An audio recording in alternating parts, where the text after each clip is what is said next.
බ්‍රිතාන්‍ය පාලන සමයේදී එක්තරා බ්‍රිතාන්‍ය නිලධාරියෙක් ඉන්දියානු තරුණයෙකුගේ කම්මුලට පහර දුන්නේය. එම අවස්ථාවේදීම එම තරුණයා තම මුළු ශක්තියම යොදවා නිලධාරියාට පෙරලා පහර දුන් අතර පහරී සැරට නිලධාරියා බිම ඇද වැටුණි. මෙම අවමානයෙන් කම්පනයටපත් නිලධාරියා පුදුමයටපත් විය.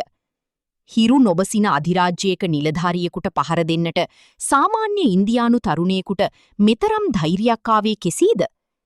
ඔහු වහාම තම මූලස්ථානයට ගොස් අදාළ තරුණයාට දැඩි දඬුවම් පමුණුවන ලෙස ඉල්ලා සිටියේය.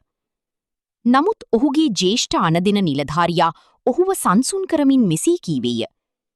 එම තරුණයාට දඬුවම් නොකළ යුතුය. ඒ වෙනුවට ඔහුට ත්‍යාගයක් දිය යුතුය. ත්‍යාගයේ ලෙස ඔහුට රුපියල් දසදහසක් දෙන්න. කනිෂ්ඨ නිලධාරියා කෝපයෙන් කෑ ගැසුවිය. මෙය මට හෝ ඔබට පමණක් නොව බ්‍රිතාන්‍ය රැජිනටත් කරන ලද අපහාසයක්.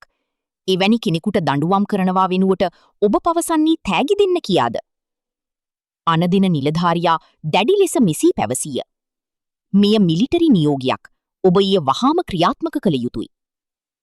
නිලධාරියාට වෙනත් විකල්පයක් නොවිය. ඔහු රුපියල් දසදහසක් රැගෙන තරුණයා වෙත ගොස් මෙසී කීවේය.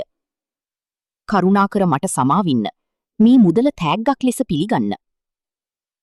තරුණයා එම මුදල පිළිගත් අතර තමාගේම මව්බිමේදී තමාට එල්ලා වූ නිග්‍රහය ඔහුට අමතක විය.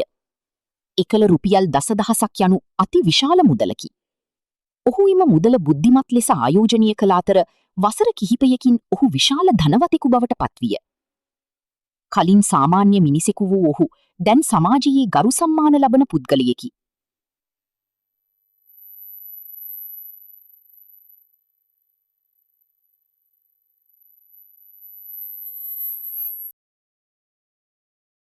වසර ගණනාවකට පසු එම ජ්‍යෙෂ්ඨ අනදෙන නිලධාරියා නැවතත් කනිෂ්ඨ නිලධාරියා කැඳවා මෙසේ ඇසීය.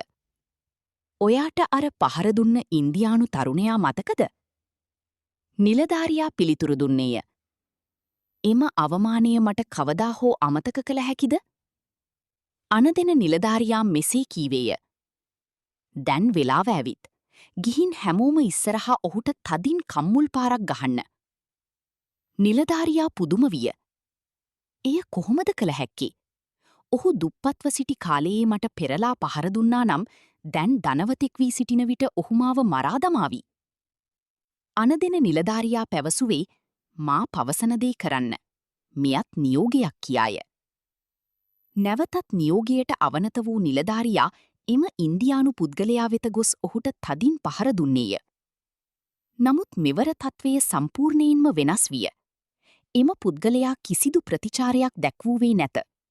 නිලධාරියා දෙස කෙලින් බලන්නට පවා ඔහුට ධෛර්යයක් නොවිය.